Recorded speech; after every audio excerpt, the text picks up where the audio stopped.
નમસ્કાર મિત્રો, જય મહાદેવ, હર હર મહાદેવ. મિત્રો, આજનો વિડીયો ખૂબ જ ખાસ અને મહત્વપૂર્ણ છે. જો તમે પણ જાણવા માંગો છો કે 28 ઓગસ્ટના દિવસે રક્ષાબંધન, શ્રાવણ પૂર્ણિમા અને ચંદ્રગ્રહણના સંયોગથી કઈ રાશિઓ પર શુભ અસર જોવા મળી શકે છે, તો આ વિડીયો અંત સુધી જરૂર જોતા રહેજો. આજે આપણે જાણીશું 28 ઓગસ્ટનું ધાર્મિક મહત્વ, ચંદ્રગ્રહણ કયા સમયે રહેશે, કયા કામ કરવાના અને કયા ટાળવાના, અને અંતમાં જાણીશું તે 6 રાશિઓ વિશે જેમના જીવનમાં સકારાત્મક પરિવર્તન આવી શકે છે.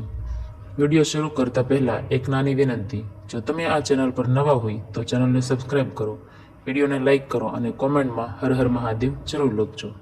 28 ઓગસ્ટનો દિવસ માત્ર રક્ષાબંધનનો તહેવાર જ નથી, પરંતુ શ્રાવણ પૂર્ણિમા પણ છે. પૂર્ણિમાનો દિવસ હંમેશા ભગવાન વિષ્ણુ, ભગવાન શિવ અને માતા લક્ષ્મીની કૃપા મેળવવાનો શુભ દિવસ માનવામાં આવે છે. રક્ષાબંધન ભાઈ બહેનના પ્રેમનું પ્રતીક છે. આ દિવસે બહેન ભાઈને રાખડી બાંધે છે અને ભાઈ જીવનભર તેની રક્ષા કરવાનો સંકલ્પ લે છે. ઘણા લોકો આ દિવસે દાન, જપ, તપ, પૂજા અને પવિત્ર નદીમાં સ્નાન પણ કરે છે. મિત્રો, આ દિવસે ચંદ્રગ્રહણ પણ જોવા મળશે. જ્યોતિષમાં ચંદ્ર મન, ભાવનાઓ અને પરિવારનું પ્રતીક માનવામાં આવે છે.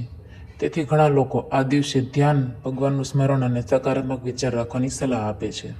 જો તમારા વિસ્તારમાં ગ્રહણ દેખાતું હોય તો પરંપરાગત માન્યતાઓ અનુસાર મંદિરના દ્વાર બંધ રાખવામાં આવે છે અને ગ્રહણ પૂર્ણ થયા પછી સ્નાન કરીને પૂજા કરવામાં આવે છે. આ દિવસે શું કરવું? આ દિવસે ભગવાન શિવના ઓમ નમઃ શિવાયના મંત્ર જાપ કરવો, ગરીબોને દાન આપવું, માતા પિતાના આશીર્વાદ લો, ઘરમાં સકારાત્મક વાતાવરણ રાખો, ગુસ્સો અને વાદવિવાદથી દૂર રહો. આ દિવસે આટલું તો ભૂલથી પણ ના કરવું: બિનજરૂરી ઝઘડો ન કરવો, કોઈનું અપમાન ન કરવું, ખોટું ન બોલવું અને નકારાત્મક વિચારો ન લાવવા. મેષ રાશિના લોકો માટે લાંબા સમયથી અટકેલા કામ આગળ વધી શકે છે. નોકરીમાં નવી તક મળી શકે છે. વ્યવસાયમાં નવા ગ્રાહકો મળી શકે છે. પરિવારમાં ખુશીના સમાચાર મળી શકે છે અને સ્વાસ્થ્યનું ધ્યાન રાખવું. વૃષભ રાશિને આર્થિક સ્થિતિમાં ધીમે ધીમે સુધારો થઈ શકે છે. જૂના રોકાયેલા પૈસા પાછા મળવાની શક્યતા બની શકે છે. વિદ્યાર્થીઓ માટે સમય સારો રહી શકે છે. મહેનતનું ફળ મળે છે.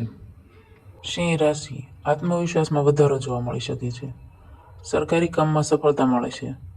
વ્યવસાયિક લોકો માટે નવા કરારની શક્યતા બની શકે છે. માન સન્માનમાં વધારો થઈ શકે છે.